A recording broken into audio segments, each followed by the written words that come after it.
வாழ்க வளமுடன். ஓம் நமச்சிவாய. அனைத்து தமிழ் உள்ளங்களுக்கும் வணக்கம். நிகழும் ஸ்ரீ மங்களகரமான குரோதி ஆண்டு ஏப்ரல் மாதம் 14ஆம் தேதி ஞாயிற்றுக்கிழமை அன்று சஷ்டி திதியில் திருவாதிரை நட்சத்திரத்தில் அதிகண்டம் நாமயோகத்தில் தைதுளோம் கரணத்தினில் மிதுன ராசியில் சித்தயோகம் கூடிய நன்னாளில் இந்த மகத்தான சித்திரை தமிழ் வருட புத்தாண்டு பிறக்கிறது. சித்திரை மாத கிரக நிலைகளை பார்க்கும்போது மேச ராசியில் குருவுடன் சூரிய பகவான் உள்ளார். கன்னி ராசியில் கேது பகவானும், மீன ராசியில் புதன், சுக்கிரன், ராகு பகவான் உள்ளனர். கும்ப ராசியில் சனி பகவானும் செவ்வாய் பகவானும் உள்ளனர்.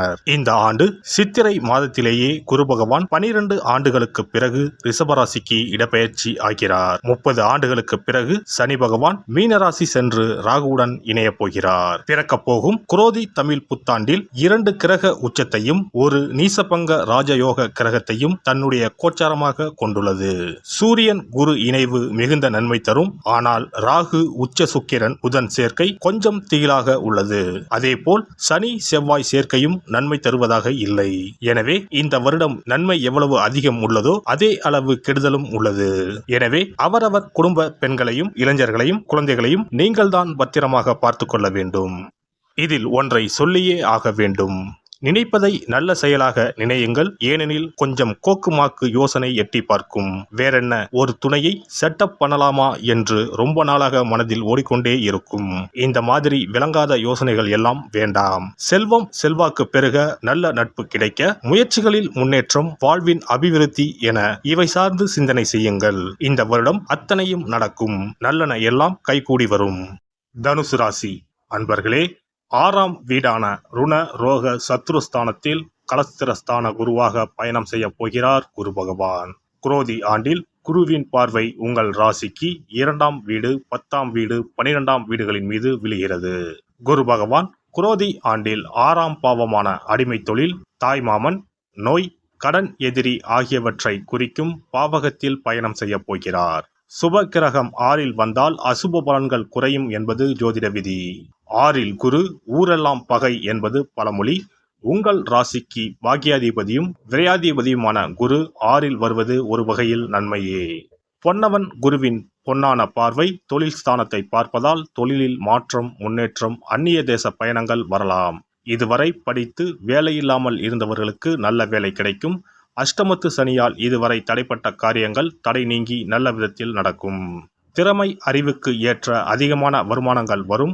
ஆனால் சுப விரயமும் அதிகரிக்கும். உடல் ஆரோக்கியத்தில் அதிக கவனம் தேவை. 12ஆம் பாவத்தை குரு பார்ப்பதால் பயணங்கள் அதிகரிக்கும். தேவைக்கேற்ற பணம் வந்தாலும் கையில் காசு பணம் தங்காது. சுப விரயமாக மாற்ற வீடு மனை வாங்கும் வாய்ப்பும் வரும். இதுவரை தடைப்பட்ட கிரக பிரவேசம், திருமணம் போன்ற சுபகாரியங்கள் மனமளவென நடைபெறும். வருமானத்தை எல்லாம் நல்ல விஷயத்திற்கு செலவு செய்வீர்கள். ராசிக்கு 2ஆம் இடத்தை ராசிநாதன் குரு பார்ப்பதால் குடும்பத்தில் அமைதி நிலவும். பணம் பல வழிகளில் இருந்தும் வரும். வாக்கு நாணயத்தை காப்பாற்றி விடலாம். உங்கள் ராசிக்கு 2 மற்றும் 3ஆம் அதிபதியான சனி பகவான் 3ஆம் வீட்டில் ஆட்சி பெற்று ஆண்டு முழுவதும் பயணம் செய்வதால் இந்த ஆண்டு நீங்கள் எடுக்கும் புதிய முயற்சிகள் அனைத்தும் வெற்றியடையும். தைரியம், தன்னம்பிக்கை கூடும். 7.5 சனிகாலம் முடிவுக்கு வந்துவிட்டது. சனி பகவான் கும்ப ராசியில் இருந்து உங்கள் ராசிக்கு விரயஸ்தானம், பஞ்சமஸ்தானம், 9ஆம் இடமான பாக்கியஸ்தானத்தை பார்வையிடுகிறார். சமுதாயத்தில் மதிப்பு மரியாதை அதிகரிக்கும். உங்கள் உழைப்புக்கு லாபம் கிடைக்கும். தொழிலில் படிப்படியாக முன்னேற்றம் கிடைக்கும். ஆண்டின் இறுதியில் சனி பகவான் 4ஆம் வீடான மீனராசிக்கு இடப்பெயர்ச்சியாகி ராகுவுடன் பயணம் செய்கிறார். அர்த்தாஷ்டம சனி ஆரம்பம் ஆவதால் ஆரோக்கியத்தில் அக்கறை காட்டுவது அவசியம். குரோதி ஆண்டு முழுவதும் 4ஆம் வீட்டில் ராகுவும் தொழில் ஸ்தானத்தில் கேதுவும் அமர்ந்து பயணம் செய்வது சிறப்பான அம்சமாகும். வீட்டில் மகிழ்ச்சியும் உற்சாகமும் அதிகரிக்கும். சிலர் புதிய வீடு மாறுவீர்கள். சிலருக்கு வேலையில் மாற்றம் ஏற்படும். புதிய வேலை வாய்ப்புகள் தேடி வரும். பொறுமையோடு இருந்தால் இழப்பை சரி செய்யலாம். இழந்த செல்வாக்கை திரும்ப பெறலாம். பொருளாதார நிலை சீரடையும். அம்மாவின் உடல் ஆரோக்கியத்தில் அக்கறை காட்டுங்கள். திடீர் மருத்துவ செலவுகள் வர வாய்ப்புள்ளது. வெள்ளிக்கிழமை ராகு காலத்தில் துர்க்கைக்கு விளக்கேற்றி வழிபடுங்கள். சிறப்பு பரிகாரம். செவ்வாய் தோஷம் நீங்க செய்ய வேண்டிய பரிகாரங்கள் என்னென்ன, வழிபட வேண்டிய தெய்வம் யார் என்பதனை பற்றி காண்போம். நவ கிரகங்களில் சூரியனுக்கு அடுத்தபடியாக செயல் ஆற்றல் உள்ள கிரகம் செவ்வாய். ஆளுமை திறன், ஆற்றல், வீரம், அதிகாரம் செய்தல், வளைந்து கொடுக்காத தன்மை, தர்மம், நீதி, நேர்மை, நியாயம் போன்ற அம்சங்கள் கொண்ட கிரகம் செவ்வாய். செவ்வாய் பலமாக இருந்து நல்ல ஆதிபத்தியம் பெற்று அவரது தசை நடக்குமானால் சகோதர சகோதரிகள் மூலம் பெரும் அனுகூலம் ஏற்படும். பெரிய பதவிகளில் உள்ளவர்கள், தொழில் அதிபர்களின் தொடர்பு கிடைத்து அதன் மூலம் முன்னேற்றம் உண்டாகும். பலமற்ற ஆதிபத்தியம் பெற்று தசை நடக்குமானால் கீழே விழுவதும் அடிபடவும் நேரிடும். வாகன விபத்துக்களை சந்திக்க நேரிடும். இரத்த காயங்கள், வெட்டுக்காயங்கள், இரத்த சம்பந்தமான நோய், சித்தப்பிரமை, தலையில் அடிபடுதல் போன்றவற்றை ஏற்படுத்துவார் செவ்வாய் பகவான்.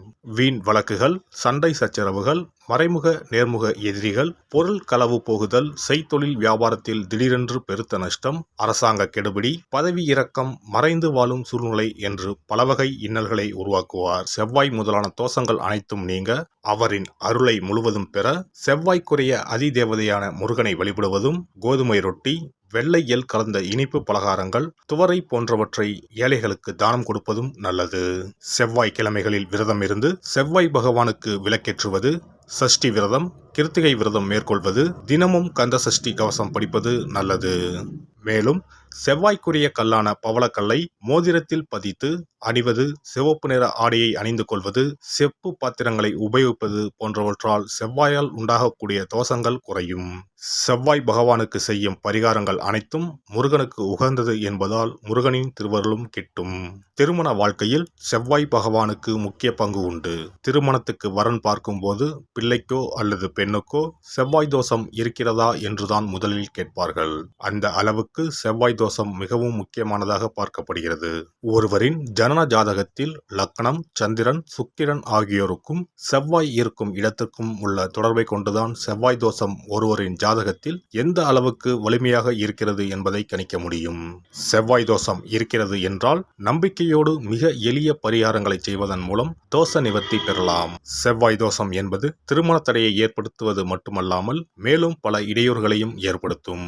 எனவே செவ்வாய் பகவானை செவ்வாய் தோறும் செவ்வாய் ஹோரையில் வழிபடுவதும், செவ்வாய்க்குரிய கடவுளான முருகப்பெருமானை 9 நெய் தீபம் ஏற்றி வழிபடுவதும் செவ்வாய் தோஷத்தினால் ஏற்படக்கூடிய அசுப பலன்களின் தாக்கத்தை பெரிதும் குறைக்கும் என்பது ஐதீகம். செவ்வாய் தோஷம் ஒருவருக்கு இருந்து ஒருவருக்கு இல்லை என்றால் திருமணம் செய்யக்கூடாது என்பது சாஸ்திரம். இருவருக்கும் இந்த தோஷம் இருந்தால் திருமணம் செய்து வைக்கலாம் என்று சிலர் சொல்வார்கள். ஆனால் பொதுவாக தோஷம் ஒருவருக்கு இருந்தாலும் சரி அல்லது இருவருக்குமே இருந்தாலும் சரி, தக்க ஜோதிடர்களை ஆலோசித்து முறைப்படி பரிகாரங்கள் செய்வதுதான் சரி. செவ்வாய் தோஷத்தால் திருமண தடை உள்ளவர்கள் வைத்தீஸ்வரன் கோவிலுக்கு வந்து அரசமரத்தடி விநாயகர் ஆதி வைத்தியநாதரை வழிபட்டு ஆலமரத்தை சுற்றி வர வேண்டும். வைத்தியநாத சுவாமி, தையல்நாயகி அம்மன், செவ்வாய்க்கு அதிதேவதையான முருகப்பெருமானை வழிபட வேண்டும். சன்னதியில் உள்ள செவ்வாய் பகவானுக்கு சிகப்பு வஸ்திரம் சாத்தி அபிஷேகம் செய்து பரிகாரம் செய்ய தடைகள் நீங்கும். இந்த வீடியோ பதிவு உங்களுக்கு பிடித்திருந்தால் லைக் பண்ணுங்க, கமெண்ட் பண்ணுங்க, ஷேர் பண்ணுங்க, மறக்காம சப்ஸ்கிரைப் பண்ணுங்க, பக்கத்துல இருக்கிற பெல் பட்டனை கிளிக் பண்ணுங்க. நன்றி, வணக்கம். ஓம் நமச்சிவாய. சிவாய நம.